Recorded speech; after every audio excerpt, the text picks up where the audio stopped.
Alara stared at the flickering data screen in the dark apartment, the blue light washing over her pale features as the truth finally clicked into place. Her entire empire had been spared only because the Terrans found it more ethical to marry them than to erase them. Across the hall, her human husband slept, unaware that she had just discovered his people were a species of monsters wearing the skin of diplomats. Could you imagine finding out your whole world was just a guest at someone else's table? If you want to see how deep this rabbit hole goes, join us as we uncover the secrets of the Terran protocols. Now, let's see how this deception began. 3 years earlier, the Kithar Alpha High Command had been a place of sterile white walls and escalating desperation. The war was a stalemate, or so the hegemony believed. Alara stood before Archon Vane, her posture rigid, watching the way he rubbed his temples as if trying to massage away the drain on their celestial resources. The Kithari were a species of poets and conquerors, and they were tired. Vane proposed a marriage alliance with the Terrans, those fragile, soft-skinned newcomers who seemed to stumble into victories more through luck than prowess. "I will do it," Alara had said. She saw it as a grand sacrifice. She would tether herself to a lesser being to save her superior species from a tiresome, grinding conflict. To her, it was an act of noble martyrdom. The purple robe. It was the first thing she packed. The garment was a masterpiece of silver-threaded Kithari silk, heavy and stiff, a literal weight of royal pride that reminded her of who she was even as she prepared to descend into the Terran fold. Upon arrival at Station Zenith, she expected a military display. Instead, she found Kalen Thorne. He was leaned against a bulkhead in a flight jacket that had seen better decades, holding a cup of some steaming brown liquid. He didn't salute. He just smiled. A crooked, disarming thing that made Alara's internal sensors spike with confusion. Where was the posturing? Where was the steel? And then came the reception. Alara stood among the Terran officers, her purple robe shimmering under the station lights like a bruise. She kept her distance, observing the way they laughed too loudly and moved with a casualness that bordered on disrespectful. But then, a fragment of conversation drifted over the rim of her glass. 2 Terran commanders were huddled near a view screen, their voices low. "The hegemony has no idea," one of them whispered, his eyes fixed on the Kithari flagship docked outside. No idea what they just avoided. The words chilled her. They weren't the words of a junior partner grateful for peace. They were the words of a predator watching a prey animal walk away from a trap. Which meant the readings were wrong. Everything the Kithari knew about Terran power was a fabrication. Alara moved to terra firma shortly after the ceremony, her investigative instincts overriding her duty as a wife. She began a covert dive into the Terran archives, bypassing the public history of explorers and traders.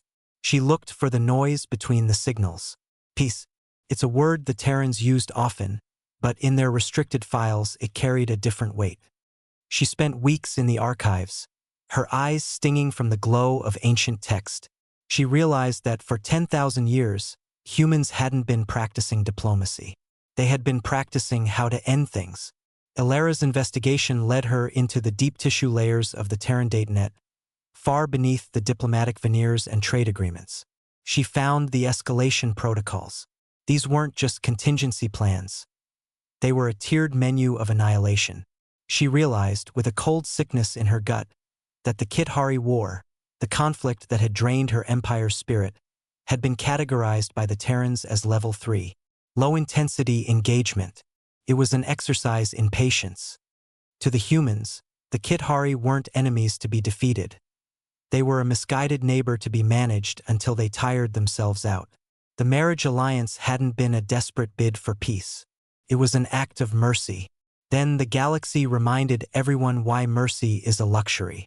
The Vorvik Hive, a collective of biomechanical nightmares from the galactic rim, didn't understand Level 3. They struck the Kithari border worlds with a brutality that ignored diplomacy. Within 48 hours, 2 Kithari moons were silent. Alara watched from the command deck of a Terran carrier as the joint military response was authorized. She expected the slow, measured trade of fire she had grown used to. Instead, she saw the Level 20 tactics. The Terran fleet didn't just fire. They erased.